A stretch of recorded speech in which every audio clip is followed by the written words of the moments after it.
বিয়ের ৩ দিন পর আসল কথাটা জানতে পারল নোরা। ওর একমাত্র ননদ তিশা তাকে ছাদে ডেকে নিল। বলল, ভাবি, ছাদে আমার একটা গোলাপ বাগান আছে, চলো দেখতে যাই। নোরা এসব পেলে বেঁচে ওঠে। বাড়িতেও সে অরুণচণ্ডী ছিল। আম গাছ, পেয়ারা গাছ, জাম গাছে ওঠা ছিল তার নিত্যদিনের কাজ। বিয়ের 2 দিন আগেও পেয়ারা গাছে উঠে ডালে হেলান দিয়ে পেয়ারা খেয়েছে। এই জন্য তার দাদুর কি বকাবকি। ঘাটু মাইয়া, তোরে গাছের লগে বিয়ে দেন উচিত আছিল। রাত দিন গাছের লগে সংসার করতে তাইলে। ওর মা বকতো সবসময়। সে এসব কানেও তুলতো না কোনো দিন। সে যাই হোক, মূল কথায় থাকা ভালো, নয়তো গল্প বিরস হবে, পাঠকের আনন্দ নষ্ট হবে। ওরা ছাদে গেল। তারপর কথায় কথায় উঠে এলো সেই কথা। তিশা বলল, আজ তোমার সতীন আর সৎপুত্র আসবে ভাবি। ওদের বোধহয় সন্ধ্যা হয়ে যাবে ফিরতে। নোরা আটকে উঠল কথাটা শুনে। সে কাঁপা কাঁপা গলায় বলল, কি বললে তিশা? অ্যাকচুয়ালি আমি শুনতে পাইনি। তিশা ঝটপট করে বলল, ভাইয়ার প্রথম পক্ষে স্ত্রীর সন্তান আসছে। নোরা কাঁপছে থরথর করে। সে কাঁপা কাঁপা গলায় ফের জিজ্ঞেস করলো, আমার সাথে মজা করছো তাই না তিশা? তিশা বলল, না ভাবি, আমি তোমার সাথে মজা করব কেন? আজ সন্ধ্যা হলেই নিজে চোখে দেখতে পারবে সত্য না মিথ্যা। এবার আর টিকে থাকতে পারছে না নোরা। আর ওর মাথা কেমন ঘুরছে, লাটিমের মতো। সে চোখে ঝাপসা দেখছে সবকিছু। সাদা গোলাপগুলোকে মনে হচ্ছে তার কালো গোলাপ। সে বলল, আমি পড়ে যাচ্ছি, তিশা আমায় ধরো প্লিজ। আরেকটুর জন্য পড়েই যেত। তিশা ওকে জাপটে ধরল। অবশ্য মাটিতে পড়া থেকে ওকে বাঁচাতে পারলেও ততক্ষণে সেন্সলেস হয়ে গেছে সে। তিশা ভয় পেয়ে গেল। সে চিৎকার করে ডেকে উঠল, মা, মা গো, ও মা। ছাদ থেকে ডাকলে ঘরের ভিতর আওয়াজ পৌঁছায় না। সে এবার ডাকলো ফাহাদকে, ভাইয়া, ভাইয়া রে, ভাবি। এরপর কি বলল তিশা নিজেও জানে না। ভাইয়া ঘরে নাই, থাকলেও শুনতো না। ওর ডাকটা শুনলো বাসার পাশ দিয়ে হেঁটে যাওয়া পাশের বাসার তুষার। সে শুনে দৌড়ে এলো এবং সিঁড়ি ডিঙিয়ে উপরে উঠল। এসে দেখে ভয়াবহ কাণ্ড। এই তুষার হলো তিশার 2 চোখের বিষ। ওকে দেখলে ওর গা জ্বলে। কিন্তু এই মুহূর্তে এসব ভাবার সময় নেই। ভাবির অবস্থা সিরিয়াস। সে কখনো তুষারকে ভাই বলে ডাকেনি, কিন্তু আজ ডাকলো বিপদে পড়ে। সে বলল, তুষার ভাই, আমি একা ভাবিকে নিয়ে নিচে নামতে পারবো না, আমায় হেল্প করেন, একটু ধরেন আমার সাথে। দুজন মিলে নামায়। তুষার ধমক দিল ওকে, ওই ব্যাককল ছেড়ি, খালি কলা গাছের মতোই লম্বা হইছস, মাথায় কোনো ঘিলু নাই। জলদি পানি ভর্তি বালতিটা নিয়ে আসো, মগটাও আইনো। এইসব পণ্ডিতি মার্কা কথার জন্যই এই ছেলেকে দেখতে পারে না তিশা। কিন্তু এবার যে কথাটা বলেছে এটা সত্য। ভাবির মাথায় পানি ঢালতে হবে। কিন্তু সে গিয়ে পানি আনতে আনতে ভাবির অবস্থা কাহিল হয়ে যাবে। তাই সে বলল, তুষার ভাই, আপনি যান না নিচে, তাড়াতাড়ি হবে তাইলে। তুষারের রাগ উঠে গেল। সে বসা থেকে উঠে তিশার মাথায় শক্ত করে একটা চাটি মেরে বলল, এইটা কি, বালতি না? এই বালতি ভরা পানি না? বালতির পাশে লাল এইটা কি, মগ না? বলে সে গোলাপ বাগানের কাছ থেকে বালতি আর মগ নিয়ে এলো। তারপর নিজেই নোরার মাথায় পানি ঢালতে শুরু করলো। তিশা রাগে দুঃখে কেঁদে ফেলল। একে তো তার অপছন্দের লোকটা তার মাথায় রাগে চাটি মেরেছে। 2 খানিক আগেই ভাবির সাথে আসার সময় সে বালতি ভরে পানি আর মগ নিয়ে এসেছিল, নতুন যে গাছগুলো লাগিয়েছে ওগুলোর গোড়ায় পানি দিবে বলে। কিন্তু নোরা সেন্সলেস হওয়ায় সে সব ভুলে গেছে। বালতির কথা তার মনেই নেই। এজন্য লজ্জা লাগছে। পানি ঢালতে ঢালতে তুষার দাঁত মুখ কুঁচকে বলল, ওই সেরি, এখনো দাঁড়াই আসুস কেন? নিচে যাও, মারে নিয়ে আসো গিয়ে। যদি এই বেটি মরে তাহলে তো আমারে দোষ বা পড়ে। বলবো আমি খুন করেছি। তোমার এতেও বিশ্বাস নাই। তুমি নিজেও আমার বিরুদ্ধে সাক্ষ্য দিতে পারো। তিশার 7 পাঁচ না বোঝায় কাঁদতে শুরু করলো। সে ভাবলো সত্যি সত্যি তার ভাবি মরে যাবে। তার গলা ছাড়া কান্না দেখে তুষারের কান ফাটানো ধমক দিয়ে বলল, গলা ছাড়ছো কিসের জন্য? এখন চুপ করো, চুপ করে নিচে যাও, মারে নিয়ে আসো গিয়ে। তিশা কাঁদতে কাঁদতেই নিচে গেল। গিয়ে মাকে জড়িয়ে ধরে গলা ছেড়ে কাঁদতে শুরু করলো। ওর মা ফিরোজা বেগম মেয়ের কান্না দেখে চমকে উঠলেন এবং ভয় মাখা গলায় জিজ্ঞেস করলেন, কি হয়েছে মা, কি হলো তোর? তিশা বলল, ভাবি, ভাবি অজ্ঞান হয়ে পড়ে আছে ছাদে। ফিরোজা বেগম আর কিছু জিজ্ঞেস করলেন না, দৌড়ে গিয়ে উঠলেন ছাদে। তার পেছন পেছন গেল তিশাও। ফিরোজা বেগমকে দেখেন তুষার নোরার মাথায় পানি ঢালছে। ফিরোজা বেগমকে সে দেখে বলল, আন্টি, অনেকক্ষণ ধরে পানি ঢালছি, হুঁশ ফিরছে না। আমার মনে হয় ভাবিকে হসপিটালে নেওয়া উচিত। ফিরোজা বেগম কিছু বুঝতে পারছেন না, হঠাৎ এমন হলো কেন। তিনি তিশাকে জিজ্ঞেস করলেন। তিশা যখন বলতে যাবে তখনই চোখ খুলল নোরা, মিটিমিটি করে তাকালো। ফিরোজা বেগম নোরার মাথাটা নিজের কোলে টেনে নিলেন, তারপর বললেন, কি হয়েছে মা, হঠাৎ এমন হলো কেন। নোরা এবার কোনো কথা না বলেই কাঁদতে শুরু করলো। কাঁদতে কাঁদতে সে বলল, মা, আপনার ছেলের নাকি আরেকজন স্ত্রী আছে, একটা ছেলেও নাকি আছে। ফিরোজা বেগম বুঝতে পারলেন না এসব জানলো কি করে নোরা। তিনি বরং কথাটা ধামাচাপা দিতে চাইলেন। এই সময়টা ওইসব কথার জন্য মোটেও উপযুক্ত নয়, এইসব বলার জন্য পরে অনেক সময় পাওয়া যাবে। তাই তিনি বিষয়টা ধামাচাপা দেওয়ার জন্য বললেন, কে বলেছে এই কথা। নোরা কান্না ভেজা গলায় বলল, তিশা। তিশা বলেছে।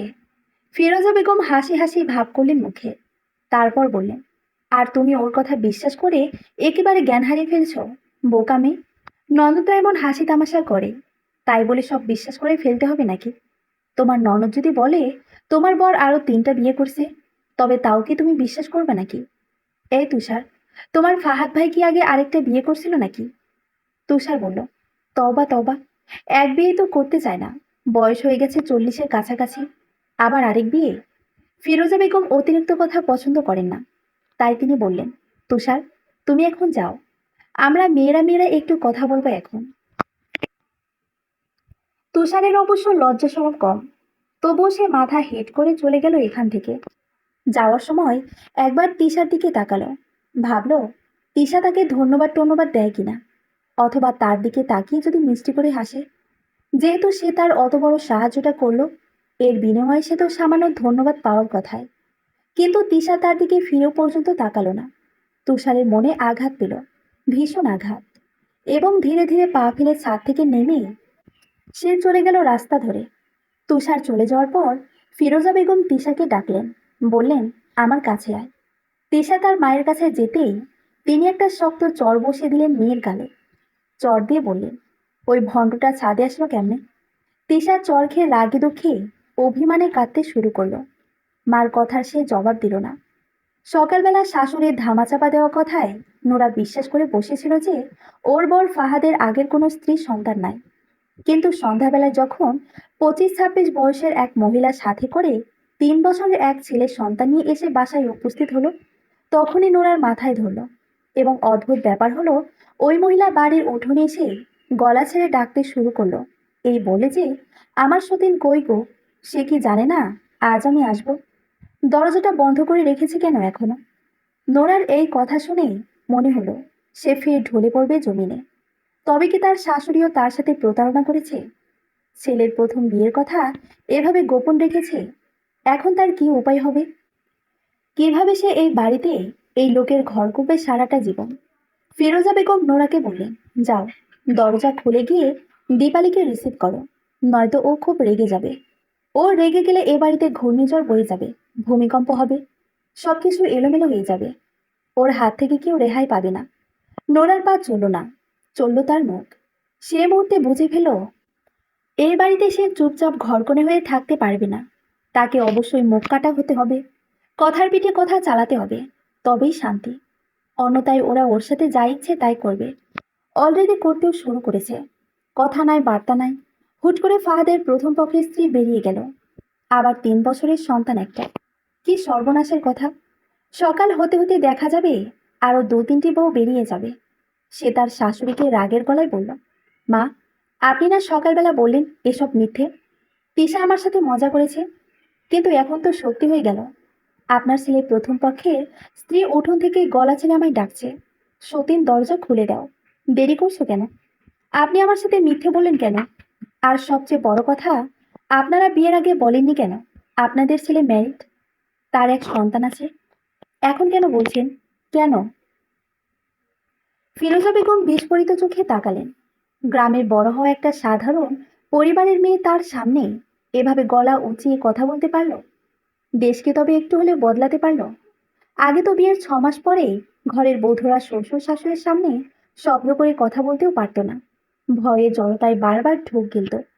কিন্তু এই মেয়ে দেখি বিয়ের 4র্থ দিনেই তোলপাড় করে নিচ্ছে বাড়ি, শাশুড়ির সাথে বাগবেতনটা করতেও শুরু করে দিল। এ তো মেয়ে নয়, যেন অগ্নি। ফিরোজা বেগমের ইচ্ছে হলো রাগে অনেক কিছুই বলতে, কিন্তু তিনি বকাঝকা করলেন না। বকাঝকা না করার কারণ, তিনি এই মুহূর্তে নোরার জায়গায় নিজেকে কল্পনা করলেন এবং ভেবে দেখলেন নোরার জায়গায় তিনি হলে এর চেয়ে রূঢ় আচরণ তিনি করতেন। তাই চাপা গলায় শুধু এইটুকুই বললেন, এখন এসব বলার সময় না, আস্তে ধীরে সব জানতে পারবে। এখন তুমি দরজাটা খুলে দিয়ে এসো, আর প্রশ্ন করো না আমায়। নোরার কি হলো কে জানে, সে ঝট করে বসে পড়ল খাটের একপাশে এবং সে তার শাশুড়িকে কর্কশ গলায় এটা জানিয়ে দিল সে যে দরজা খুলতে পারবে না, আর সবচেয়ে ভালো হয় তাকে ডিভোর্স দিয়ে দিলে এই সংসার সে করবে না। ফাহাদের সেকেন্ড ওয়াইফ হয়ে এখানে থাকার কোনো প্রশ্নই আসে না তার। এর চেয়ে গার্মেন্টস ফ্যাক্টরিতে অপারেটরের কাজ করে লাইফ পার করে দেওয়া সহজ হবে তার জন্য। ফিরোজা বেগম শেষবারের মতো বললেন, তবে তুমি দরজা খুলে দেবেই না? নোরা বলল, না, প্রশ্নই আসে না। আপনার মায়া হলে আপনি আপনার পুত্রবধূর জন্য দরজা খুলে দিন গিয়ে। অবশেষে ফিরোজা বেগম নিজেই দরজা খুলে দিলেন। খোলা দরজা দিয়ে ঘরে ঢুকলো দীপালি। নীল রঙা শাড়ি পরা, বড়সড় ধরনের মেয়ে মানুষ। তার হাতে একটি লাগেজ, আর অন্য হাতে ধরে আছে তার ছেলে পিপলুর হাত। দীপালি ঘরে ঢুকেই বলল, মা, আপনার বাদামা পোলা কই আছে? ওর খবর আছে আজ। ফিরোজা বেগম চোখ বড় বড় করে বললেন, কেন, কি হয়েছে? কি না কি হয়েছে বলুন। আমি তার প্রথম পক্ষের স্ত্রী, মানে বড় বউ। আর নতুন যে আসলো নোরা, সে ছোট বউ। ছোট বউ হিসেবে তার দায়িত্ব কি ছিল? আমাদের বাড়ির গেট থেকে রিসিভ করে আনা। মানলাম এটা করলো না, কিন্তু ঘরের দরজা খুলে তো দেবে। আমায় সম্মান করে জিজ্ঞেস তো অন্তত করবে কেমন আছে।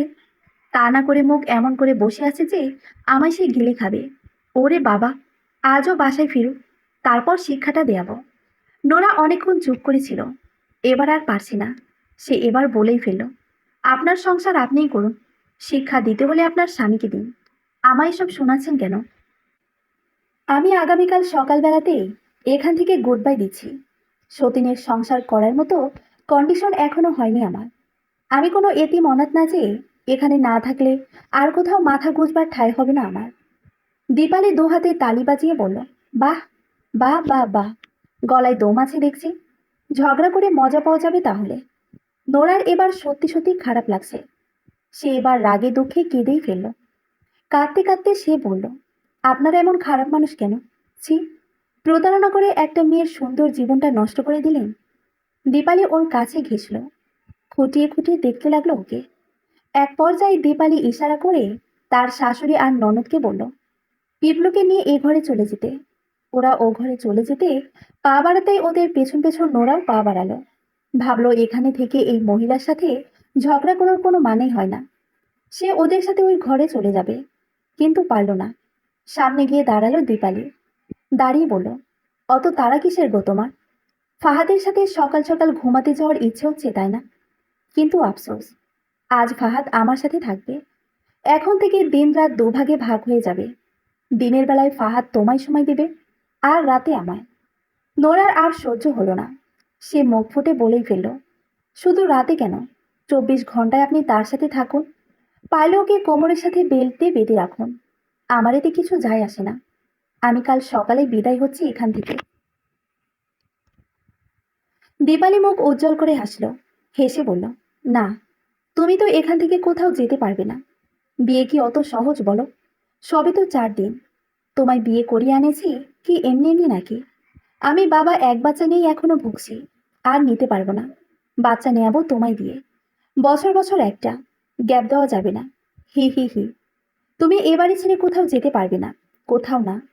কাল থেকে এ বাড়ির গেটে ভেতর থেকে একটা বড় তালা ঝুলবে সবসময়। সেই তালার চাবি থাকবে আমার কাছে। আমার অনুমতি না নিয়ে কেউ গেটের বাইরে যেতে পারবে না। নোরা মনে মনে ভয়ঙ্কর অশ্লীল একটা গালি দিল দীপালিকে, কিন্তু মুখ ফুটে কিছু বলল না। দীপালি ওর দিকে তাকিয়ে হাসি মুখে বলল, তুমি আমায় একটা অশুভ গালি দিয়েছ মনে মনে। জোরে গালি দেওয়ার সাহস নাই নাকি? নোরার আগে অগ্নিশর্মা হয়ে উঠে সত্যি সত্যি হাতটা বাড়িয়ে নিল দীপালির গালে একটা শক্ত চর বসিয়ে দিবে বলে, কিন্তু পারল না। দীপালি তখন ওর হাতটা খপ করে ধরে ফেলল। তারপর বলল, তোমার মতো সুপুরি গাছ বট গাছের বাটাও ছিঁড়তে পারবে না। শুধু শুধু লাগতে এসো না। এর চেয়ে সহজ যা তা করো। আমায় তোমার বড় সতীন হিসেবে মেনে নাও। বড় সতীন মানে তো বোঝোই, শাশুড়ি মায়ের চেয়েও তারে বেশি সম্মান দিতে হবে। নোরা রাগে ফুসফুস করছে আর সামনের দিকে তাকাচ্ছে। ফাহাদ আসে কিনা দেখছে। সারাদিন ওই গাধাটা বাইরে ছিল, এখনো আসেনি। আজ ফিরলেই ওকে জন্মের শিক্ষাটা দিবে সে। জন্মের শিক্ষাটা দিয়ে এই বাড়ি ছাড়বে তবে। ফাহাদ বাসায় ফিরল রাত 12টার দিকে। সে ফিরতেই তার সাথে নোরা কথা বলতে চাইল, কিন্তু কথা বলতে দিল না দীপালি। সে ফাহাদকে হাত ধরে টেনে নিয়ে গেল অন্য একটি ঘরে। তারপর ভেতর থেকে দরজাটা বন্ধ করে দিল। নোরা কি করবে না করবে কিছুই ভেবে পাচ্ছে না। সে অনুভব করলো তার গায়ে যেন আগুন ধরে গেছে। সেই আগুনে সে পুড়ে ছারখার হয়ে যাচ্ছে। সে তিশাকে ডেকে নিল এবং বলল, তিশা, এসব আমার মোটেও ভালো লাগছে না। আমি আর এখানে থাকতে চাই না বোন, এখনই চলে যেতে চাই এখান থেকে। তিশা মুখ কুঁচকে বলল, কিভাবে যাবে বলো? তুমি তো ফেঁসে গেছো। এখান থেকে তুমি কিছুতেই বেরোতে পারবে না। বড় ভাবি তোমায় বেরোতে দিবে না মানে? বেরোতে দিবে না মানে কি? সে কি ডাইনি নাকি? তিশা আর চেপে থাকতে পারল না। সে শব্দ করে হেসে উঠল। ফিরোজা বেগমও ঘরের ভেতর থেকে এবার চটজলদি এলেন। এসে ওরা যে ঘরের ভিতর ঢুকেছে সেই ঘরের দরজায় টোকা দিয়ে বললেন, হয়েছে, অনেক বেশি মজা হয়ে গেছে, কিন্তু মজা ভালো না কিন্তু। এবার তোরা বেরিয়ে আয় বলছি। ফিরোজা বেগম কথাটা বলতেই হাট করে ভেতর থেকে দরজা খুলে বেরিয়ে এলো ওরা দুজন, ফাহাদ আর দীপা।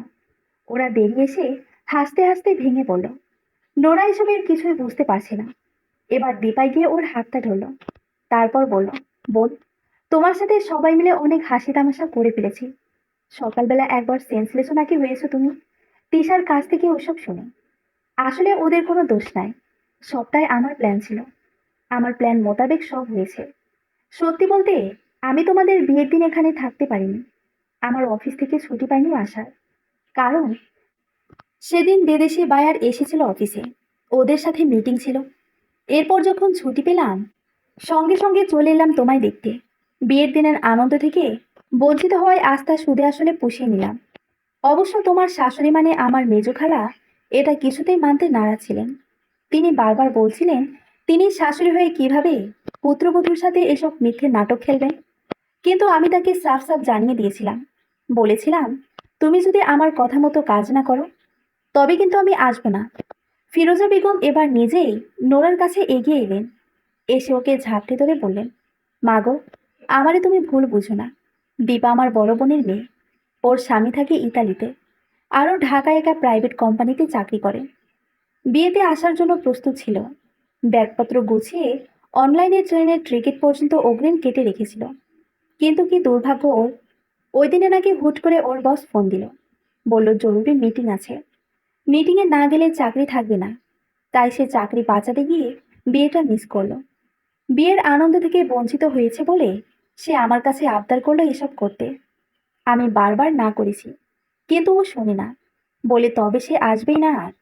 অবশেষে আমি রাজি হয়েছি। ওদের সাথে থেকে থেকে আমিও ছেলে মানুষই করেছি। আমি যা করেছি তা একটু বাড়াবাড়ি ছিল। এর জন্য তোমার মাকে তুমি লজ্জা দিও না গোমা। নোরা কি বলবে বুঝতে পারছে না। তার বুকটা কেমন ধুকপুক করছে। সকাল থেকে একটা ভয় তাকে তাড়িয়ে মারছিল। কিন্তু এটাই সুক্রিয়ার বিষয় যে ওরা মজা করেছে। সত্যি সত্যি এমন কিছু হয়নি, হলে সর্বনাশ হতো। তবুও তার মন খারাপ হলো প্রচণ্ড। সে বুঝে পেল না এটা আবার কোন ধরনের মজা। পৃথিবীতে মজার বিষয়ের কি অভাব আছে নাকি? দীপার মিষ্টি মিষ্টি কথা আর সুন্দর আচরণে মুগ্ধ হয়ে গিয়েছিল নোরা। কিন্তু এই মুগ্ধতা আর বেশিক্ষণ টিকল না। দীপা আসার 3 দিন পর এক দুপুরে যখন তিশার কলেজে অভিভাবক সমাবেশে তারা মা মেয়ে চলে গেল, তখন নোরা আর দীপা এক খাটে শুয়ে মজার মজার গল্প করছিল। গল্প করতে করতে হঠাৎ নোরা ঘুমিয়ে পড়ল। 8 ঘন্টার মতো ঘুমালো সে, এবং ইলেকট্রিসিটি চলে যাওয়ায় গরমে ঘামে ভিজে একসার হয়ে জেগে উঠল নোরা। জেগে উঠে দেখে তার পাশে দীপা নেই। সে ভাবলো অন্য কোনো ঘরে আছে হয়তোবা।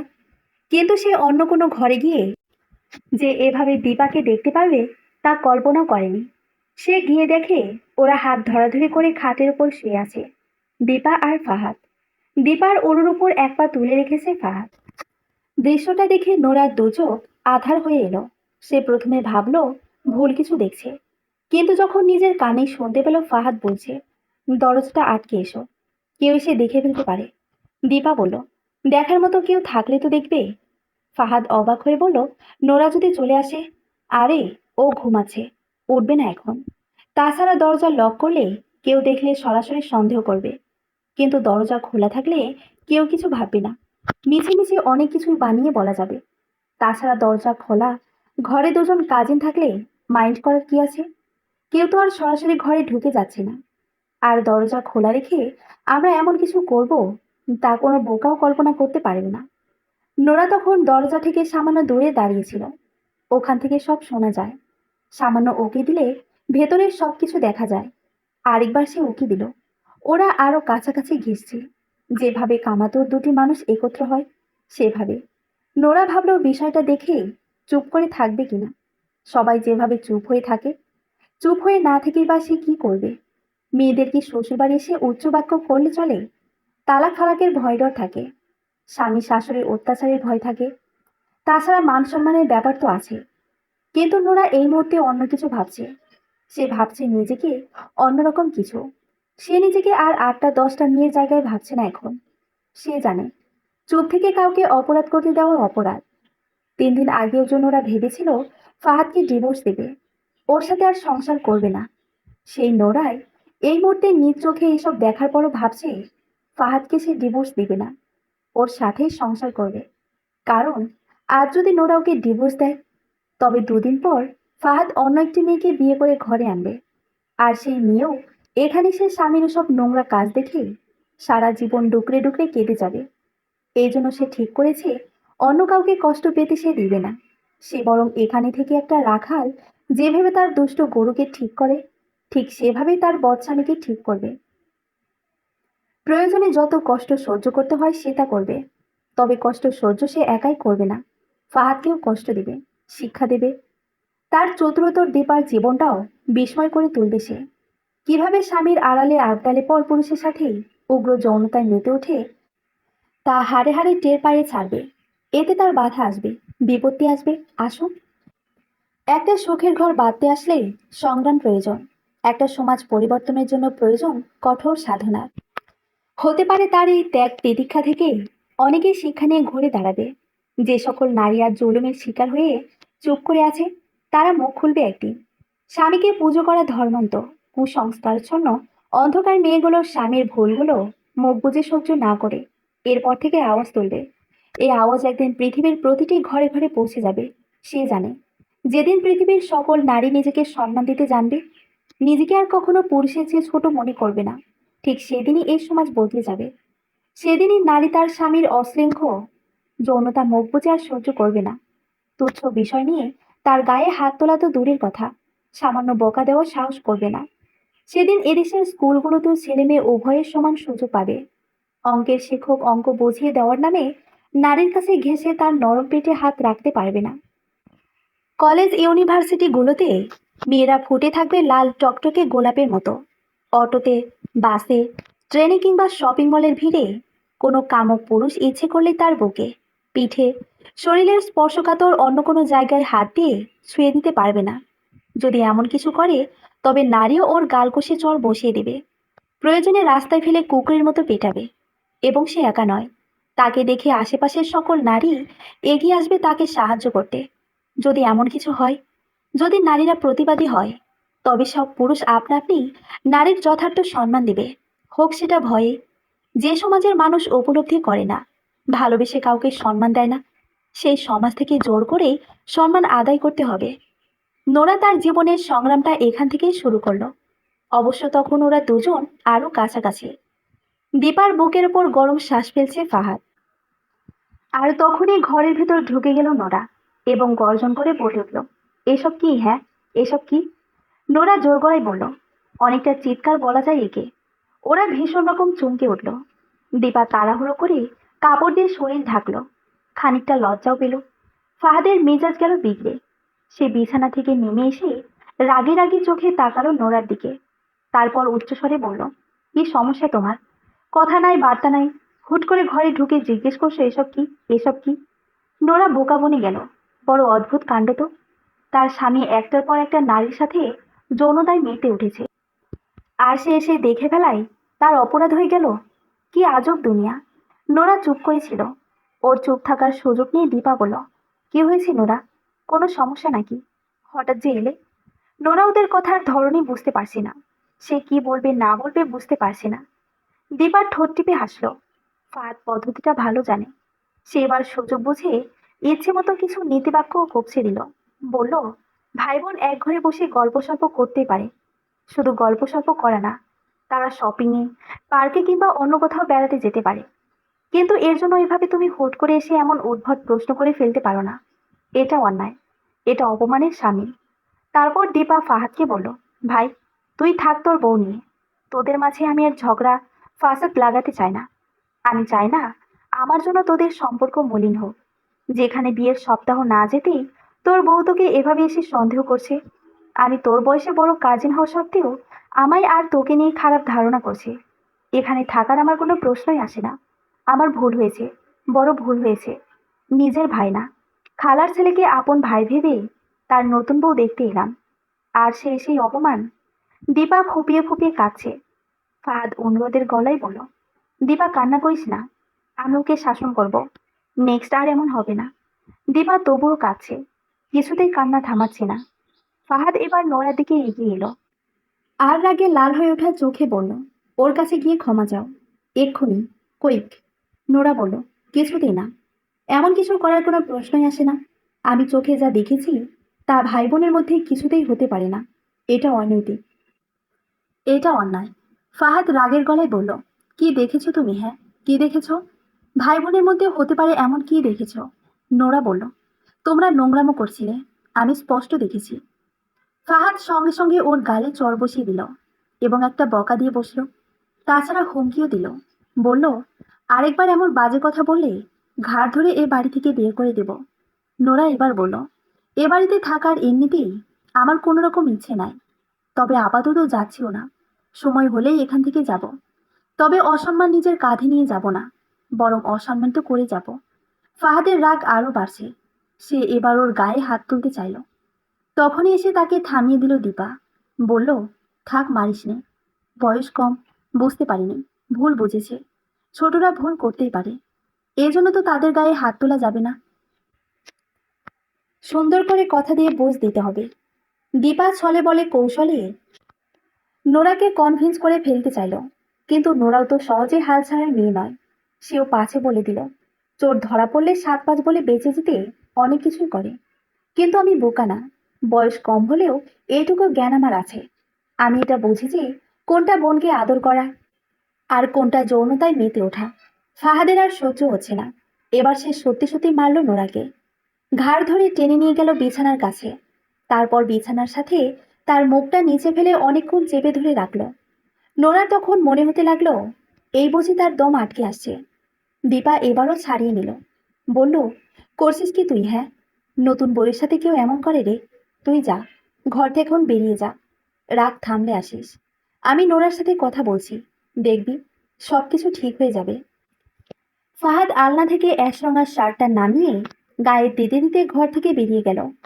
ও চলে গেলে দীপা এসে নোরার হাত ধরতে চাইলেই নোরা এক ঝটকায় হাত ছাড়িয়ে নিল। ও বলল, একবার গা কেটে দিয়ে গিয়ে এবার লবণ নিয়ে এসেছেন? মানে সাপও আপনি, ওঝাও আপনি। দীপা ওর মুখোমুখি বসলো। বসে বলল, দেখো নোরা, তুমি সত্যি আমাদের ভুল বুঝছো। আসলে ছোটবেলা থেকে আমরা একসাথে বড় হয়েছি। আমি ওর 1 বছরের বড় হলেও আমরা ছিলাম সবসময় বন্ধুর মতো।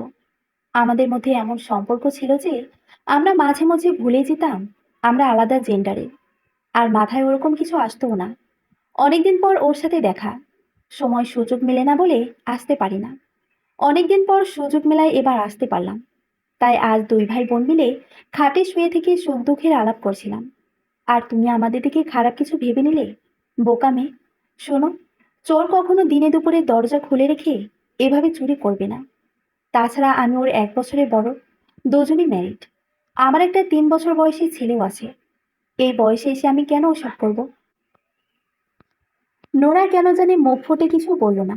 সে এমন ভাব করলো যেন দীপার কথা বলে যোগ দিই। কিন্তু সে মনে মনে ঠিকই বলল, আপনি আসলে চোর না, আপনি ডাকাত। ডাকাতেরা দরজা বন্ধ করে মালামাল লুট করে না, মালিকের সামনে থেকে কেড়ে নিয়ে যায়। দীপা ওর শান্ত মনোভাব দেখে বুঝতে পারলো নোরা ওকে বিশ্বাস করেছে, কনভিন্স হয়ে গেছে ও। দীপা তাই প্রশান্তের হাসি হাসলো, হেসে বলল, দেখো, আবার বোকামি করে এই কথা কারো কাছে বলে দিও না যেন, মানুষ তখন খারাপ ভাববে। আর তুমি তো চাও না তোমার হাজবেন্ডকে নিয়ে কেউ চরিত্রহীনতার প্রশ্ন তুলুক। নোরা এবার কথা বলল, বলল, সে যদি সৎ চরিত্রের হয় তবে আমি ওর জন্য জীবন দিতেও দ্বিধা করব না কখনো। দীপা আবার হাসল, হেসে নোরার হাত ছুঁয়ে বলল, আরে বোকা মেয়ে, তোমার হাজবেন্ড শতভাগ সৎ। মনে রেখো, সন্দেহ খুব খারাপ অসুখ। হাজবেন্ড যদি তার ওয়াইফকে, তার ওয়াইফ যদি তার হাজবেন্ডকে সন্দেহ করে, তবে সেই সংসার হয় নরকের মতো। ধরো, তোমার দুলাভাই যে সেই সুদূর ইতালিতে আছে, ওখানে কি করছে না করছে আমি কিন্তু জানি না। ওইসব দেশ আমাদের দেশের মতো না। ওখানে খুব সহজেই মেয়ে পার্টনার পাওয়া যায়, ওদের সাথে বেড শেয়ার করা যায়, এতে কেউ কিছু মনেও করে না, ওসব নিয়ে আলোচনাও হয় না। কিন্তু আমার বিশ্বাসও এমন না। এই যে বিশ্বাস, এই বিশ্বাসের নামই ভালোবাসা, এই বিশ্বাসের নামই ঘর কিংবা সংসার। তোমাকেও এমন হতে হবে, চোখ বুজে হাজবেন্ডকে বিশ্বাস করতে হবে। আমাদের মা চাচিরা তো এমনি এমনি আর বলে না স্বামী দেবতার মতো, এই কথা মিথ্যে না। তুমি তোমার হাজবেন্ডকে বিশ্বাস করে দেখো কি পরিমাণ ভালোবাসা পাও। আর যদি অবিশ্বাস করো, তার সাথে খারাপ আচরণ করো, তবে তো আজ দেখলেই কি হলো, তুমি এবারে নতুন বউ হয়ে মার খেয়েছো। আর কখনো এমন করো না, ঠিক আছে? নোরা মাথা ওপর থেকে নিচে ঝুঁকিয়ে বলল, ঠিক আছে। সেদিন কলেজ থেকে তিশা আর ওর মা ফিরে এলে নোরা ওদের কাছে কিছুই বলল না, সবকিছুই চেপে গেল। কেন চেপে গেল তা বোঝা গেল না। নাকি সে আবার ভীতু হয়ে গেল, অন্য ৮-১০টা মেয়ের মতোই এই সাধারণ সত্যিটা মেনে নিল যে স্বামী দেবতার মতো, তার কোনো ভুল ধরা যাবে না, তাকে সন্দেহ করা যাবে না। সন্দেহ করলে সংসার সুখের হবে না, নরক হয়ে যাবে সংসার। দিপা এমনটি ভেবেছে, ভেবেছে নোরা ওসব কথাই মেনে নিয়েছে, ও আর কোনোদিন মুখ খুলবে না। ফাহাদও নিশ্চিন্ত হলো, যেহেতু সে রাতে নোরা তাকে কাছে ঘেঁষতে বাধা দিল না। তবে তো এটা বলাই যায় নোরার মনে আর কোনো রাগ অভিমান নাই তার প্রতি। নোরাও ওর সাথে হেসে হেসে কথা বলেছে, যেন আর ওদের ভিতর কোনো রাগ অভিমান কিংবা সন্দেহর দেয়াল নাই। এতে সাহস আরো বেড়ে গেল ওদের। এবার কিন্তু ওরা যখন তখন ছাদে উঠছে, খানিক ফাঁক ফোকর পেলেই গা ঘষাঘষি করছে। এসব দেখেও না দেখার ভান করছে নোরা। সে ওদের বোঝাচ্ছে সে কিছু মনে করছে না, যেন এসব হওয়ার ছিল। এতে তার মন খারাপ করা কিংবা রাগ করার কিছু নাই। ফিরোজা বেগম অবশ্য এসবের কিছু ধরতে পারেননি। আদতে তিনি সহজ সরল মানুষ, এসবের কিছুই বোঝেন না। ভাবেন ওরা সমবয়সী, তাছাড়া কাজিন, একসাথে বড় হয়েছে, দুজনেই বিবাহিত। ওদের মধ্যে যা হয় তা গল্পগুজব, অতীতের সব কথাবার্তা বলে ওরা আনন্দ করে, হাসাহাসি করে, এই তো। কিন্তু আরেকজনের নজর ঠিকই পড়ে যায় ওদের নোংরামোগুলো। একদিন নোরার কাছে এসে তিশা বলল, ভাবি, এবার বুঝি তোমার কপাল সত্যি সত্যি খারাপ হয়ে গেল। তোমার জন্য আমার খারাপ লাগে, কষ্ট পাই আমি। তিশা ভয়ে ভয়ে ওর দিকে তাকিয়ে কথাটা বলল। নোরা অবাক হয়ে তাকায় ওর দিকে, তারপর বলে, কপাল খারাপ হবে কেন? কপাল তো সবে জ্বলতে শুরু করেছে। সেদিন না বিয়ে হলো আমার, এখনো শরীরে হলুদের গন্ধ লেগে আছে। সামনে কতদিন বাকি, কত আনন্দ বাকি। তিশা বলল, ভাবি, কিভাবে যে কথাটা বলি তোমার কাছে, আমারই খারাপ লাগছে। নোরা ওকে তাড়া দিয়ে বলল, আরে সমস্যা নাই কোনো, আমার যথেষ্ট সাহস আছে, কথা হজম করার শক্তিও আছে, বলে ফেলো। তিশা কিছুটা হাসি হাসি ভাব করে ঠোঁটে, তারপর বলল, সে তো দেখছি সেদিন তোমার যে কত সাহস আর কত ধৈর্য। অজ্ঞান হয়ে পড়েছিল কে তবে? নোরা বলল, আজও তবে মিথ্যে কথা বানিয়ে বলতে এসেছিস তাই না? আজ আবার নতুন করে কি বলে ধোকা দিবি? তিশা মলিন বদনে বলল, না ভাবি, আজ যা বলবো তা সত্য, আল্লাহর কসম। তো বলে ফেল। আমার আর তোর সইছে না বাপু। তিশা এবার বলল, বলল, ভাবি, ভাইয়ার সাথে দীপা আপুর মনে হয় অন্য কোনো সম্পর্ক আছে। নোরা হাসল, হেসে বলল, হ্যাঁ আছেই তো, সেদিন না বললি তুই। দীপা আপু তোর ভাইয়ের প্রথম পক্ষের স্ত্রী, প্রমাণও তো আছে। একটা 3 বছর বয়সী ছেলে। তিশার খারাপ লাগছে, সে বলল, না ভাবি, না, এটা মোটেও মজা নয় কিন্তু। তবে কি এটা, কি এটা? আমি অন্য কিছু দেখেছি। কি দেখেছিস? ওরা ভাই বোনের সম্পর্কের আড়ালে বর বধূ খেলছে, তাই তো? ভাবি, তুমি এমন করে কথা বলছো কেন? তুমি কি আমার প্রতি বিরক্ত? রাগ করেছো আমার সাথে? রাগের কি হলো? তুই কি আমার মাথায় কাঁঠাল ভেঙে খেয়েছিস নাকি? আমার গায়ে আগুন ধরিয়ে দিয়েছিস যে তোর সাথে রাগ করব? ভাবি, তুমি তাহলে ওদের বিষয়ে সব জানো? দিনের আলোয় কেউ যদি ওসব করে বেড়ায়, তবে না জানবার তো কথা না। আমি তো আর অন্ধ না, চোখেও ছানি টানি পড়েনি। আমি সব জানি, সব দেখি। তবে যে চুপ করে আছো, এটাই নিয়ম। মেয়েদের চুপ করে থাকতে হয়। তুইও তো মেয়ে, বিয়ে হলেই বুঝতে পারবি।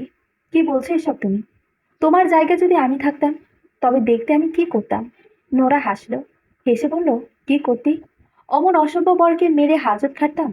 তো অসভ্য ভাইটিকে মারছিস না কেন এখনো? নোরার হাতটা ধরে কেঁদে ফেলল তিশা। কেঁদে কেটে সে বলল, বিশ্বাস করো ভাবি, আমি ভাবতে পারছি না আমার ভাই অতটা নোংরা। সত্যি আমার ইচ্ছে করছে ওকে খুন করতে। অত সহজ না রে তিশা, সবকিছু অত সহজ না। যদি সহজ হতো, তবে সবাই খুনি হতো, আবার থাকতো না পৃথিবীতে। আর মুখদের সবাই বলতে পারে আমি হলে খুন করে ফেলতাম, এটা করতাম ওটা করতাম। কিন্তু বাস্তবতা ভিন্ন। বাস্তবতা বড়ই কঠিন। তিশা বলল, আমি মাকে আজ বলবো। প্রয়োজনে মাকে নিয়ে দেখাবো ওরা কি করে। নোরা ওর হাতটা খপ করে ধরে ফেলল। তারপর বলল, একদম না, একদম এটা করবি না। সময় হলে আমিই বলবো। প্লিজ, তুই শুধু দেখে যা। আমার একটা প্ল্যান আছে, সময় হলে তুই বুঝতে পারবি। এখনো বন্ধ করে রাখ লক্ষ্মী বোন। তিশা মাথা নেড়ে সাই দিল। সে চুপ থাকবে আর আড়াল থেকে দেখে যাবে, শুধুই দেখে যাবে। ওরা পাপ করে যায়, পৃথিবীর সবচেয়ে নোংরা পাপ। ঘরে সুন্দরী এবং নতুন স্ত্রী রেখে নারীর সঙ্গে মেতে ওঠে ফাহাদ। এই পাপের শুরু 2-4 দিন আগে থেকে শুরু হয়নি, এর শুরু বহু বছর আগে। তখন দীপার বিয়ে হয়নি, কেবল ক্লাস 9-এ পড়ে। ফাহাদও এর সাথেই পড়তো, একই ক্লাসে একই স্কুলে। ফাহাদের একটা প্রেম ছিল দীপার সবচেয়ে কাছের বন্ধুর সাথে। কিন্তু দীপার কেন জানি তার সহ্য হতো না। ফাহাদ যখন ওই মেয়েটির সাথে কথা বলতো, হেঁটে হেঁটে স্কুলের মাঠ পাড়ি দিত, কখনো বাদাম কিংবা আইসক্রিম কিনে একসাথে খেত, ওর সহ্য হতো না। তার কান্না পেত, নিজেকে অসহায় মনে হতো। ধীরে ধীরে এই অসহায়ত্ব আরো বাড়ে। তার খেতে ভালো লাগে না, কারোর সাথে কথা বলতে ভালো লাগে না, পড়তেও ইচ্ছা হতো না। এভাবে সে একদিন আবিষ্কার করে ফাহাদকে তার চাই, যে করে হোক ওই মেয়েটির কাছ থেকে তাকে ফিরিয়ে আনতে হবে। তারপর কোনো এক নির্জন দুপুরে বাসায় যখন কেউ ছিল না, তখন দীপা ঝাঁপড়ে ধরেছিল ফাহাদকে। বুকের ভেতর তার মাথা গুজে কেঁদেছিল। কেঁদে কেঁদে ফাহাদের গোলাপ রঙা পাতলা শার্টখানি ভিজে ফেলেছিল একেবারে। ফাহাদ অবাক হয়ে জিজ্ঞেস করেছিল, কি হলো? দীপা বলেছিল, তুই আর কারো হতে পারবি না, কারো না। এরপর ওরা মেতে উঠেছিল প্রথম পাকে। ফাহাদ অতটা পাকা ছিল না, বুঝতো না অত কিছু। দীপা ওর চেয়ে 1 বছরের বড় ছিল, সে সব বুঝতো। অথবা তার উপর ভর করেছিল সেদিন ইবলিশ। তারপর ওরা পাপ করলো দীর্ঘদিন। এই পাপের সমাপ্তি ঘটলো যখন মাধ্যমিক পাশ করতেই হুট করে দীপার বিয়ে হয়ে গেল। দীপা কেঁদেছিল, ফাহাদও। কিন্তু ওরা অন্য সব ছেলে মেয়েদের মতো ছিল না, বিয়ে নিয়ে অতটা হইচই করেনি। হয়তোবা বিয়ের আগেই তাদের দেনা পাওনা পরিশোধ হয়ে গিয়েছিল বলে। ফিরোজা বেগম সহজ সরল ছিলেন আজীবন। এখনো তিনি যেমন ওদের কাণ্ড কারখানা বুঝতে পারছেন না, তখনও বুঝতে পারেনি। দীপার বিয়ের পর সে পাল্টে গিয়েছিল। ফাহাদ গোপনে ফোন করে ব্লক করে দিত, কথা বলতো না। এরপর ওর ছেলে হলো, তখন ফাহাদ একেবারে ওকে ভুলে বসলো। কিন্তু ও যখন ভুলে বসলো, তখন ফির ইবলিশ ভর করলো দীপার কাঁধে। ওর হাজবেন্ড তখন চলে গেছে ইতালি। এরপর থেকে আবার শুরু। মাঝে মধ্যে ইচ্ছে হলেই ফাহাদকে সে ফোন করে ডাকতো, ঢাকায় তার কাছে। কিন্তু বিয়ের পর ফাহাদের এই পথ থেকে ফিরে আসার কর্তব্য ছিল। ফিরে আসবে বলে মনস্থির করেছিল, কিন্তু পারেনি। তৃতীয়বারের মতো এসে ইবলিশ এসে ভর করে বসলো দীপার কাঁধে। পাপে জড়াবে না করেও লোভ সামলাতে পারল না ফাহাদ। রাতে ঘুম আসে না নোরার চোখে। সে গোপনে কাঁদে, নিজেকে বড় দুর্ভাগা মনে হয় তার। আর ভাবে অতীতের দিনগুলো, কত স্বপ্ন ছিল তার। মা সবসময় বলতো, তোর কপালে ভালো বর আছে রে। যে মেয়েরা ঠোঁট কাটা, তাদের ভাগ্যের লক্ষ্মী ছেলে জোটে। কিন্তু তার ভাগ্যে জুটল না কেন? মার কথা মিথ্যে হয়ে গেল কেন? সে রাতে সে লক্ষ্য স্থির করে, বিশ্বাসঘাতকদের জন্য কোনো দয়া নেই। যে যা নিয়ত করেছে তাই করবে। নিজের সংসার ভেঙে যাবে, আর সে কেন অন্যের সংসার নিয়ে ভাববে? সে রাতে আরো একজন ঘুমাতে পারছে না, বিছানায় ছটফট করছে শুধু, ঘুম আসে না। সে আর কেউ নয়, তিশা। সেভাবে পৃথিবীর সব পুরুষেরাই কি এমন নোংরা? কিভাবে নিজের ঘরে স্ত্রী রেখে পর নারীর সাথে মেতে ওঠে নোংরা নিতে? তারপর ভাবে দীপার কথা, ঘেন্না করে দীপাকে তার। বিদেশ বিভুঁয়ে স্বামীটি তার কত কষ্ট করে অর্থ উপার্জন করে তাকে দিচ্ছে। দূরে থেকেও তার কথা হয়তোবা কতবার মনে করছে। আর সে কিনা, ছি। 3 বছরের ছেলেটি যদি বড় হয়ে কোনোদিন জানে তার মা এমন নোংরা, তখন সে কি কোনোদিন তাকে মা বলে ডাকতে পারবে? ঘেন্না করবে না ডাকতে? তিশাও ভাবে এদের একটা শিক্ষা হওয়া প্রয়োজন, কঠিন থেকে কঠিনতর শিক্ষা। বারংবার ওসব নোংরামি চোখে পড়লে কার বা সহ্য হয়? তিশা কতবার দেখেছে ওদের, ওর সামনে একে অপরের হাত ধরে টেনে রুমে নিয়ে যাওয়া, চুপি চুপি কানে এটা ওটা বলা, হুট করে দৌড়ে ছাদে ওঠা, রাত বিরাত নেই এক ঘরে শুয়ে বসে গল্প আর গল্প। ও মা, এদের আচরণ এমন যেন এরা 12-13 বছরের সদ্য কিশোর কিশোরী। 12-13 বছর বয়সে ছেলেমেয়েরা অনেকটা এমন হয়, ছটফটে, বুনো পাখির মতো, উড়নচণ্ডী। এরা কি বলবে বা ভাববে এসবের ধার ধারে না, অথবা ওরা জানেই না যে ওদের নিয়ে কোনো আলোচনা হতে পারে। আলোচনা হইও না, বড়রা জানে এই বয়সটা এমন। ওই বয়সে ছেলে মেয়েদের ভেতর সদ্য কামনা জেগে ওঠে, কানাকানি ফিসফিস করে এটে ওঠে বলে ওরা। তাই বলে 30 পেরিয়ে যাওয়ার বিবাহিত দুটো ছেলে মেয়েও এমন করবে? ওরা ভেবেছেটা কি, নাটক সিনেমার শুটিং করছে নাকি? নাকি ভেবেছে এবারের আর সকল মানুষ বোকাশোকা, শুধু তারা দুজন কপট কপটই জ্ঞানী, একেবারে অ্যারিস্টটল? না না, তার ওস্তাদের ওস্তাদ সক্রেটিস।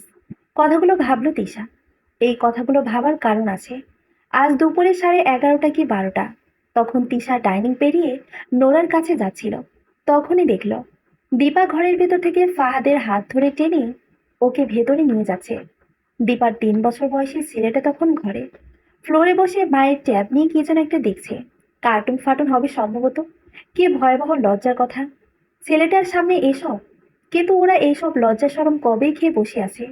ওরা ডাকাতের মতো, দস্যুর মতো। এদের কাছে দিন এবং রাতের কোনো তফাৎ নাই। তফাৎ নাই পাপ কিংবা পুণ্যেরও। তিশাকে দেখে ওরা দমে গেল না। তিশাও দাঁড়িয়ে রইল না। তার মেজাজ অত্যন্ত খারাপ হয়ে আছে। আজ সে বড়সড় একটা কাণ্ড ঘটিয়ে ফেলবে বলে মনস্থির করল। সে ধপধপ করে হেঁটে নোরার ঘরে এলো। তারপর বলল, খবর কি আছে তোমার? নোরা মৃদু হেসে বলল, কিসের খবর? চোখ কি অন্ধ নাকি তোমার? কেন, কি হয়েছে আবার? দেখে এসো গিয়ে, কি হচ্ছে না হচ্ছে। এদের যদি লজ্জা শরম বলতে থাকতো কিছু, দরজাটা খোলা রেখে। ছি, তাও ছেলেটার সামনে। আরে ওসবের এত নেশা থাকলে তুই বস্তিতে যা, ওখানে ঘর বেঁধে ফেল। ঢাকায় থেকে চাকরি বাকরি করে কি লাভ? ওখানে গেলে তো এক ঢিলে দুই পাখি মারতে পারতিস। টাকা আর শখ দুটোই পূরণ হচ্ছে। তোকে কেউ বাধা টাধাও দিচ্ছে না। মন যত চায় তত ফুর্তি কর। তিশার আগে ফুসফুস করছে। অতটুকু বয়সের আগে সে কখনো এমন রাগেনি। নোরা বলল, আসলে ওর পতিতালয়ে যাওয়া উচিত। ওর একদম যোগ্য। যে মেয়ে তার নিজের ছেলেটার সামনে এসব করে বেড়ায়, এর চেয়ে নোংরা মহিলা আর কে আছে? তিশা বলল, ইচ্ছে করছে এদের কুপিয়ে মারি।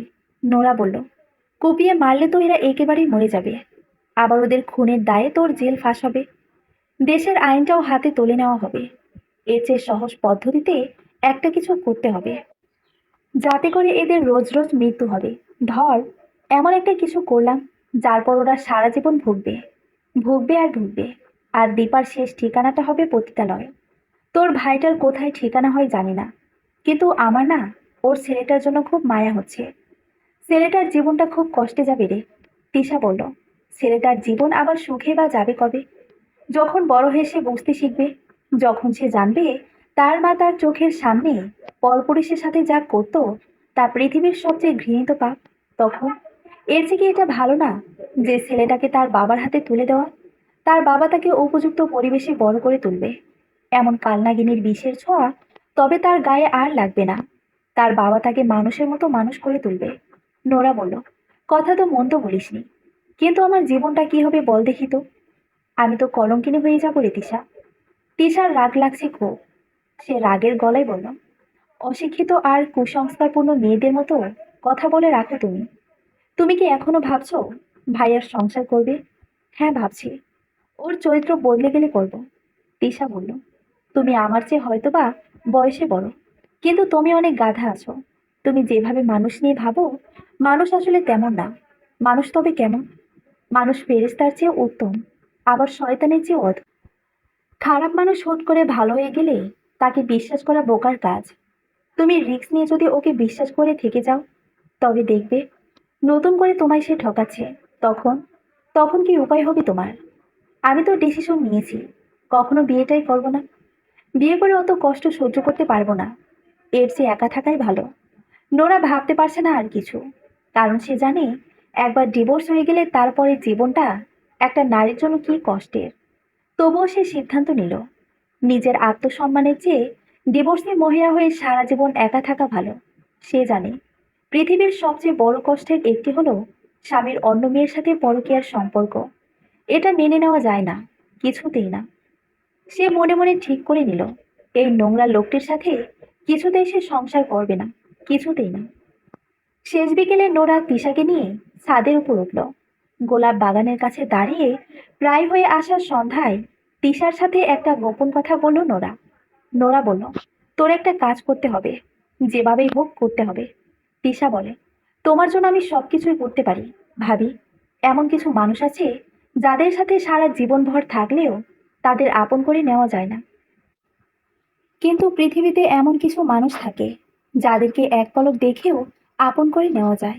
আমার এক পলকে দেখেও আপন হওয়া মানুষটি তুমি। তোমার মঙ্গল হয় এমন যে কোনো কাজ আমি করতে পারি। নোরা এবার কাজটির কথা বলে।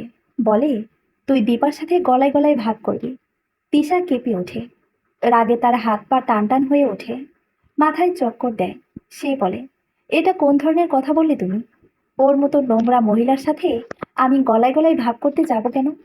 ওর মুখে তো আমার থুতু দিতে ইচ্ছে করে। এর চেয়ে বরং বলো, ওর মুখে থুতু দিয়ে আসি। হুকুম করতে দেরি হবে, কিন্তু কাজ ছেড়ে আসতে দেরি হবে না। নোরা এবার বলে, এই তোর আমার প্রতি ভালোবাসা? একটু আগেই না বললি তুই আমার জন্য সব করতে পারিস? আমি তোর আপন মানুষ, আমি যা বলবো তাই করতে প্রস্তুত তুই। কিন্তু এখন না বলছিস কেন? প্রশ্ন তুলছিস কেন? তিশা ভীষণ রকম অবাক হয়। সে বলে, তাই বলে কি আমি তার সাথে গিয়ে ভাব করব, গলায় গলায় মিশবো, জড়াজড়ি করবো ওর সাথে? যে কিনা তোমার এবং আমার চোখের বালি, যে কিনা এই পবিত্র বাড়িটিকে ওর পাপের কালিমায় অপবিত্র করে দিয়েছে। এটা আমি কিভাবে করব বলো? নোরা হাসে, অদ্ভুত করে হাসে। ওর হাসি রেখায় মিলিয়ে যায় মেঘের ওপারে লাল দিবাকর। একদল পানকৌড়ি উড়ে যায় ডানা মেলে, আর গোলাপের ডালে এসে বসে পড়ে একটা ঘাস ফড়িং। তিশা বুঝতে পারে না এই হাসির মর্ম। সে চেয়ে থাকে নোরার মুখের দিকে, বোকার মতো। নোরা কি তাকে দিয়ে কোনো গেম খেলতে চায়? যদি খেলে তবে মন্দ হবে না, সে ভালো খেলবে বরং। নোরা এবার তিশার নরম তুলতুলে হাত দুটো ধরে, তারপর সেই জোড়া হাত তার হাতের ভেতর নিয়ে মুষ্টি করে ধরে আদর করতে করতে বলে, ওর সাথে এমনভাবে মিশবি যেন ও ভাবে তুই তার আপনের আপন। তুই প্রথমেই তাকে তোর ভাইয়ার সাথে ও কি করেছে না করেছে সব তুই দেখেছিস।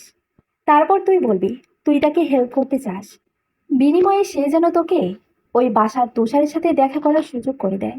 আই মিন, তুই ওর সাথে এমনভাবে কথা বলবি যেন ও ভাবে তুই তোর মতোই চরিত্রহীন। কথাগুলো বলল নোরা। তিশা যেন অবাকের শেষে সীমানায় গিয়ে পৌঁছালো। সে বলল, এসব কি বলছো না বলছো তুমি? ওই তুষার ব্যাটারে দেখলে তো আমার জীবন যায় যায়। ছ্যাঁচড়া একটা। আর আমি কিনা ওর সাথে দেখা করার কথা বলবো দীপার কাছে? অসম্ভব। পারলে সেই দেখা করো গিয়ে তুষারের সাথে, এতে তার লাভ হবে, প্রেমিকের সংখ্যা একটা বাড়বে। নোরা বলল, ধুর, ভাল লাগে না। অত মাথা মোটা কেন তুই? তুই কি সত্যি সত্যি ওর সাথে দেখা করবি নাকি? তুই জাস্ট ওর কাছে এটা বলবি যেন ও তোকে তার সমপর্যায়ে ভাবে। মনে রাখিস, ও তোকে যতক্ষণ পর্যন্ত তার মতো না ভাবে ততক্ষণ কিন্তু সে তোর কাছে কিছুই শেয়ার করবে না। এই জন্য তোকে এই অভিনয়টা করতে হবে। তিশা এবার বুঝতে পারলো। সে হেসে বলল, এখন বুঝতে পেরেছি। তারপর তুই ওকে বলবি আগামীকাল তুই তাকে সুযোগ করে দিবি, বিনিময়ে এর পরের দিন সে তোকে সুযোগ করে দিবে। তিশা বলল, ও মা, আমি এবার সুযোগ করে দিব কি করে? বাড়িতে অন্য মানুষ আছে না, মা তুমি। নোরা বলল, এটা তুই বলবি। আমি মাকে নিয়ে মার্কেটে চলে যাব কাপড় কিনতে। তিশা বলল, তারপর? এতে তোমার কি লাভ? নোরা বলল, লাভ আছে।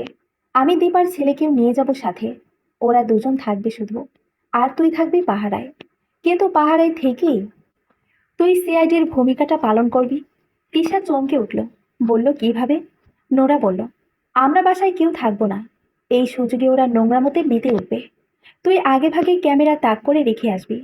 টেবিলের ওপর যে বইগুলো আছে এই বইগুলোর মাঝে রাখবি। ছোট্ট ক্যামেরা, লাইটারের মতো দেখতে। তিশা অবাক হয়ে বলল, তোমার ক্যামেরা আছে? আর এই পর্যন্ত তুমি বললেও না পর্যন্ত। বাই দ্য ওয়ে, তুমি ভিডিও করতে চাও তাই তো? হ্যাঁ চাই, এটাই আমার প্ল্যান। কিন্তু এতে তোমার লাভ কি হবে? এই ভিডিও দিয়ে কি করবে তুমি? এই ভিডিও দিয়েই ওদের পাপের খেলাটার সমাপ্তি ঘোষণা করব, ইনশাআল্লাহ। তিশা জানে না এই কাজ করে সে ধরা পড়ে যাবে কিনা। হতেও তো পারে ওরা ক্যামেরা দেখে ফেললো। তাছাড়া ওরা যে তার এই ফাঁদে পা রাখবে, এরও তো কোনো নিশ্চয়তা নাই। তবুও সে চেষ্টা করবে। সে নোরাকে বলল, ভাবি, ক্যামেরাটা দেখে একটু দাও তো। নোরা খানিক রাগ দেখিয়ে বলল, আমায় আর ভাবি ডাকিস না, খারাপ লাগে। তাছাড়া আমি নিজেকে তোর ভাইয়ের স্ত্রী হিসেবেও আর মানি না। তুই আমায় ববু বলে ডাকবি। তিশা বলল, ডাকবো। ক্যামেরাটা দাও, দেখি ববু। নোরা বলল, ক্যামেরা তো নাই এখন। তিশা বলল, নাই মানে? নোরা বলল, ক্যামেরা আজ বিকেলে একজন এসে দিয়ে যাবে। বিকেলবেলা আমি যখন তোকে বলবো, তখন তুই গেট খুলে গিয়ে ওর হাত থেকে নিয়ে আসবি। ও এসে আমায় ফোন দিবে। তিশা বলল, আচ্ছা। বিকেলবেলা ক্যামেরা দিয়ে গেল একজন এসে। তিশা তাকে চেনে না, চেনার প্রয়োজনও নাই। তবে এটা যথেষ্ট পরিমাণ ছোট, ওরা টের পাবে বলে মনে হচ্ছে না। এবার তিশা তার দায়িত্বে নেমে পড়বে। এটা তার আপন ভাই এবং খালাতো বোনের বিরুদ্ধে একটি মিশন। দুজনে তার রক্তের। যার জন্য সে এটা করছে, সে তার রক্তের না। অন্য কোনো মেয়ে হলে এটা কখনোই করতো না, বরং ভাইয়ের স্ত্রীর বিরুদ্ধে অবস্থান করত। বলতো তার ভাই নির্দোষ, খালাতো বোন নির্দোষ। কিন্তু তিশা এই ধাতের মেয়ে না। সে জানে পাপ যে করে, সে যদি নিজের ঐরস চাঁদ পিতা কিংবা জন্মদাত্রী মাতাও হয়, তবুও তাকে ছাড় দেওয়া যাবে না। তিশার মোটেও খারাপ লাগছে না, বরং তার এতে আনন্দ হচ্ছে। শরীরের রক্ত শিরশির করছে। সে মনে মনে ভাবছে যেন সে আজ মহৎ একটা যুদ্ধে নামছে। এই যুদ্ধে সে জয়ী হবে। শুধু সে একা না, এই জয় পৃথিবীতে আরো যত মানুষ সত্যের পক্ষে আছে তাদের সকলের জয়। এই জয় একজন অবলা নারীর জয়। এই জয় বিদেশি বিভুঁইয়ে পড়ে থেকে দেশে থাকা নিজের স্ত্রীকে অন্ধের মতো বিশ্বাস করা এক অভাগা স্বামীর জয়। এই জয় মজলুমের, আর পরাজয় সমস্ত জালিমের। তিশা বুকে প্রবল সাহস নিয়ে এগিয়ে গেল দীপার কাছে। দীপা তখন ট্যাব দিয়ে কি একটা গেম খেলছে। খুব আনন্দিত সে। ঠোঁটে ঝুলে আসে মিষ্টি হাসি। ওর পায়ের শব্দ পেয়ে দীপা চোখ তুলে তাকালো। তারপর বলল, ওরে বাবা, তিশা যে আমার কাছে এলো। আমি তো ভেবেছিলাম তুই বুঝি আমায় চিনিসই না। আসার পর থেকে তো তোকে কাছেই পায় না একদম। তিশা মনে মনে বলল, আমায় কাছে পাবি কি করে? সবসময় তো আমার ভাইটাকে কোমরের সাথে বেঁধে রাখো। কিন্তু মুখ দিয়ে বলল সে অন্য কথা। হাসি হাসি মুখ করে সে বলল, আপু, তুমি তো জানোই আমি এবছর এইচএসসি ক্যান্ডিডেট। খুব প্রেসারে থাকি, পড়াশোনা করতে হয়। দীপা বলল, আচ্ছা, খুব ভালো, পড়াশোনা কর, এইচএসসি পাশ কর।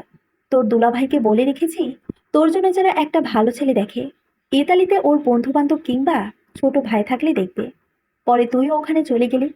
তিশা ঠোঁট টিপে হাসলো আর মনে মনে বলল, তুমি গিয়ে আরেকটা বিয়ে করে ফেলো। আরেকটা না, আরো 10টা করে ফেলো, নোংরা মহিলা কোথাকার। তিশা এরপর আমতা আমতা করছে। কিছু একটা বলতে চেয়ে থেমে যাচ্ছে। দীপা বলল, কিছু বলতে চাচ্ছিস কিন্তু বলতে পারছিস না তাই তো? বলে ফেল। প্রেম টেম হয়ে গেছে নাকি? খালাকে রাজি করাতে হবে? তিশা লজ্জা পাওয়ার ভঙ্গি করে বলল, এক্ষুনি না আপু, আমার তো পড়াশোনায় বাকি। তাহলে? তাহলে কি চাস তুই? তিশা ফট করে তখন বলে ফেলল, আপু, ভাইয়ার সাথে তোমার। কথাটা শেষ করলো না তিশা। ভয় আর লজ্জা এসে তাকে গ্রাস করে ফেলল। দীপা বলল, কি? তোর ভাইয়া আমি কি? তিশা একদম এবার বলে ফেলল। বলল, তোমরা যা করো এর সব আমি দেখেছি, রোজই দেখি। কথাগুলো বলে সে লজ্জায় মাথা নিচু করে ফেলল।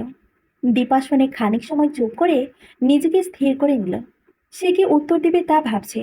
ভেবে একটা জিনিস বুঝতে পেরেছে, যে তিশা ভয়ঙ্কর টাইপের মেয়ে। ওকে সাত পাঁচ দিয়ে বোঝানো যাবে না।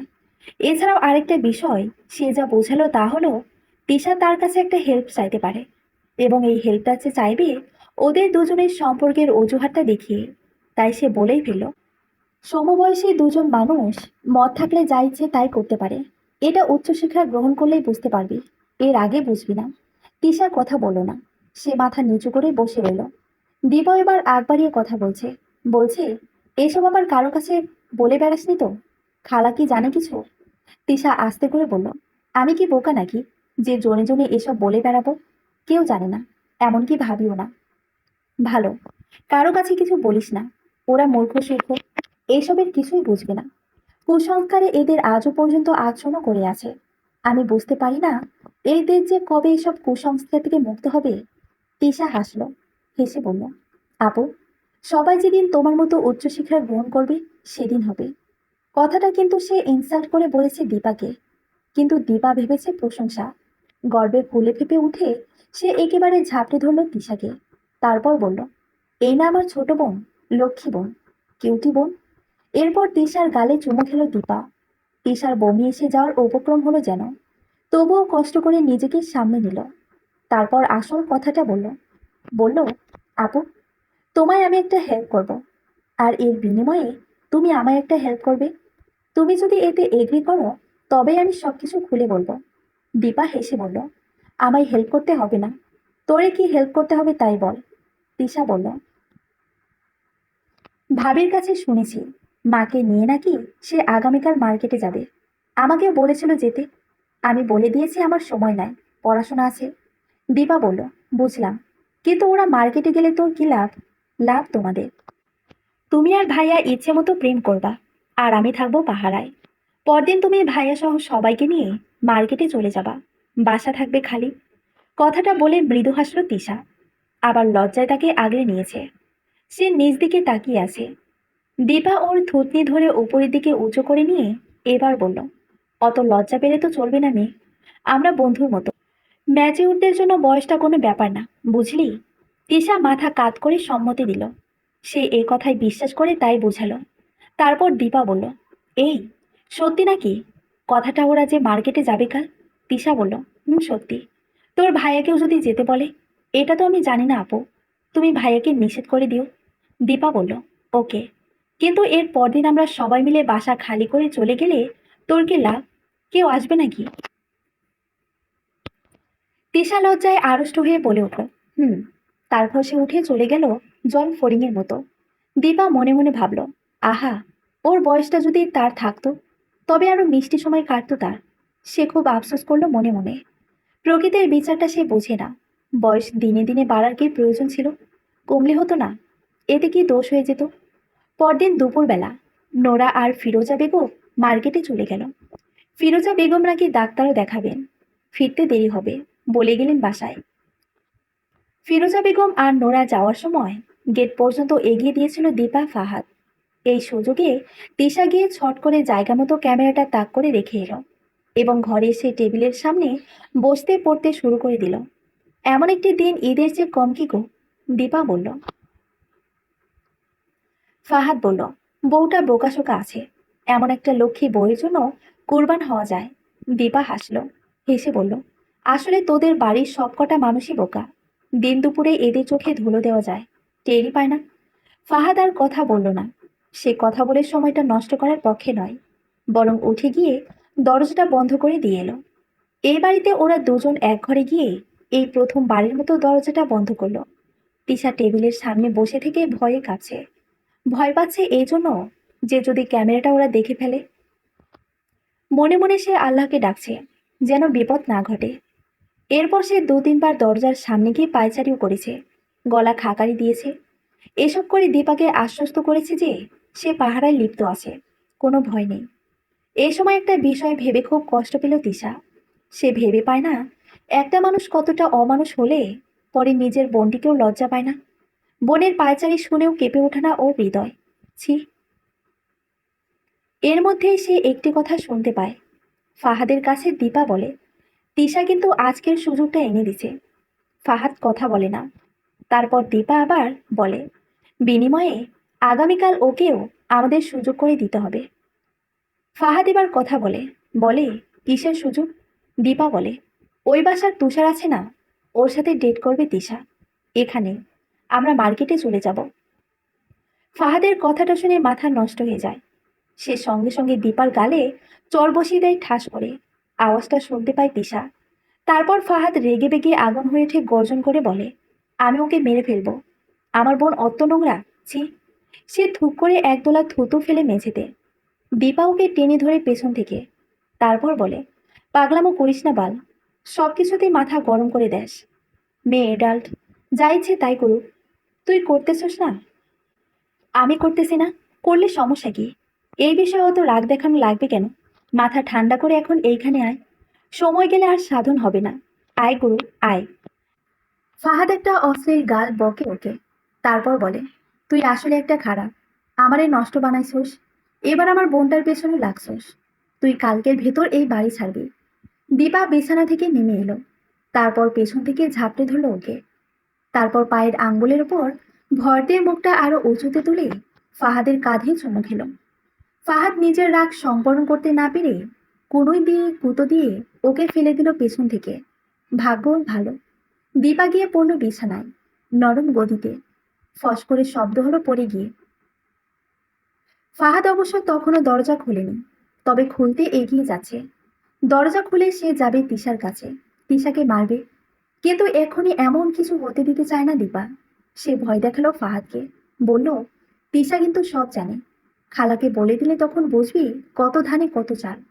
ফাহাদ কথাটা শুনে যেন মুহূর্তে অসহায় হয়ে পড়ে এবং নিজের কৃতকর্মের জন্য লজ্জিত হয়। বুঝতে পারে সে কত বড় ভুল করে ফেলেছে। তার এই ভুলের মাসুল এখন তার বোনকে দিতে হবে। সে দীপার গলা চেপে ধরে, এবার শক্ত করে ধরে। তারপর বলে, শুধুমাত্র তোর জন্য খানকি, তোর জন্য আমার বোনটা তার লাইফটা নষ্ট করবে। একটা ফুলের মতো মেয়ের গায়ে কলঙ্কের কালিমা লাগবে। দীপাও কম জানে না, বারংবার তাকেই দোষারোপ করে যাচ্ছে ফাহাদ। সে এবার বলেই ফেলল, নিজের বোনটা 16 আনা, আর অন্যের বোনের কোনো মূল্য নাই। তোর বোন মেয়ে আর আমি কি ছিলাম? হিজড়া, শালা কুত্তা। তোরা সব ছেলেই একরকম। নিজের বোনের জামা কেউ খুলুক এটা চাস না, কিন্তু পরের বোনেরটা খুলতে বড় আরাম পাস। বলেই ধূপ করে একদলা থুতু ছিটিয়ে দিয়ে বসলো সে ফাহাদের চোখে মুখে। ফাহাদ আর নিজেকে সামলাতে পারল না। খাটের ওপাশে ছিল পাথরের তৈরি শেক্সপিয়ারের একটা মূর্তি। এটা তার বাবার কেনা। ইংরেজি সাহিত্যের শিক্ষক ছিলেন তার বাবা, তাই প্রিয় কবির মূর্তি অনেক মূল্য দিয়ে কিনে এনে রেখেছিলেন ঘরে। ফাহাদ নিজেকে আর দমিয়ে রাখতে না পেরে পাথরের মূর্তিটা দিয়ে তার শরীরের সর্বটুকু শক্তি প্রয়োগ করে আঘাতটা করলো দীপার মাথায়। এরপর আর দীপার মরতে খুব একটা দেরি হলো না। ফাহাদ ভয়ঙ্কর কাজটা করে তাকিয়ে থাকতে থাকতেই দীপার ভবলীলা সাঙ্গ হয়ে গেল। তিশা বুঝতে পেরেছিল ভয়ঙ্কর কিছু একটা হয়ে গেছে, কারণ শেষবারের মতো একটা ভয়ানক চিৎকার দিয়ে উঠেছিল দীপা। সেই চিৎকার স্বাভাবিক কোনো চিৎকার নয়, অনেকটা গঙ্গারির মতো ছিল শেষ দিকে। মনে হয় এ একটা মাত্র চিৎকার দেওয়ার সুযোগই সে পেয়েছিল কেবল। এরপর আর শ্বাসটুকু টেনে নিতে পারেনি, মৃত্যুর কোলে ঢলে পড়েছিল দীপা। তিশার সঙ্গে সঙ্গে দরজায় জোরে জোরে করাঘাত করে বলতে লাগলো, দরজাটা খোলো, প্লিজ দরজাটা খোলো। ফাহাদ ভয়ে ভয়ে এসে দরজাটা খুলে দিল। তিশা ভেতরের দৃশ্যটা দেখে ভয়ে একেবারে জমে গেল। চিৎকার দিতে গিয়ে মুখে ওড়না চেপে ধরল। জ্যান্ত মানুষটিকে এভাবে মেরে ফেলেছে তার ভাই। ফাহাদ ভয় পাচ্ছে, তার চোখে মুখে প্রবল আতঙ্ক। বাসা থেকে পালিয়ে যাওয়া ছাড়া তার আর কোনো উপায় নাই, নয়তো পুলিশ এসে ধরে নিয়ে যাবে, ফাঁসি টাসি হয়ে যাবে। সে কাঁপা কাঁপা গলায় তিশাকে বলল, তিশা, কোথায় যাবো রে আমি? বুঝতে পারিনি রাগের মাথায় এটা করে ফেলেছি। তিশা ভয়ে রক্তশূন্য মুখে ওর দিকে তাকালো, তারপর দ্রুত ঘর থেকে বেরিয়ে এসে বাইরে থেকে দরজাটা আটকে দিল। বাড়িতে পুলিশ এসেছে, থানায় ফোন করেছে তিশা নিজেই। পুলিশ আসার পরপরই ফিরোজা বেগম আর নোরা এসেছে মার্কেট থেকে। ফিরোজা বেগম ডাক্তারও দেখিয়েছে, তাদের সাথে দীপার ছেলেটাও আছে। ওর জন্য নোরা বেগুনি রঙের সুন্দর একটা পাঞ্জাবি কিনে দিয়েছে। সে এতে খুব খুশি। কিন্তু বাসায় ফিরেই সে জীবনের সবচেয়ে বড় আঘাতটা পেল। তার মা খুন হয়েছে। ছেলেটা মায়ের লাশের সামনে বসে গগন বিদারী চিৎকার করে কাঁদছে। পুলিশ ফাহাদকে অ্যারেস্ট করেছে। তাদের হাতে এখন শক্ত প্রমাণ আছে খুনের। ক্যামেরায় সবকিছুর ভিডিও রেকর্ড হয়েছে। ফাহাদ ফেঁসে গেছে, ফেঁসে গেছে দীপাও। পাপীদের জন্য এই দুনিয়া এবং আখিরাত কোনোটাই কল্যাণকর নয়, যদিও এটা তারা ভাবে না। তবে এটাই সত্য যে এদের শেষটা সবসময় কষ্টের হয়, পরাজয়ের হয়। যেমন করে এই গল্পের ফাহাদ আর দীপার হলো দুটি জীবন নষ্ট। এর সাথে আরো অনেক কিছুই নষ্ট হয়েছে। দীপার 3 বছরের ছোট্ট ছেলেটির জীবন, এই বয়সে মাতৃহারা সে, আর তার বাবার বিশ্বাস ভঙ্গ। কিশোরীকালে নোরার দেখা সুন্দর স্বপ্নগুলোর জল সমাধি হলো। কত কি ভেবে রেখেছিল, একটি লক্ষ্মী বর হবে তার, যার সাথে এক ছাদের নিচে একটা জনম কাটিয়ে দিবে সে। তাদের সন্তান সন্ততি হবে, এদের সুন্দর সুন্দর নাম দিবে। এসব কিছু কল্পনায় রয়ে গেল। দুঃখী হয়ে গেলেন বৃদ্ধা ফিরোজা বেগম। সারা জীবনের জন্য কান্না তার সাথী হলো। আর তিশা সারা জীবন তাকে এই একটি প্রশ্ন খুঁড়ে খুঁড়ে খাবে। প্রশ্নটি হলো, সে যে ফাঁদটা পেতেছিল দুজন কট্টর পাপিষ্টের জন্য, তা তার ঠিক হয়েছে না ভুল হয়েছে? পাঠক, তিশার প্রশ্নের উত্তর দিন। সমাপ্ত।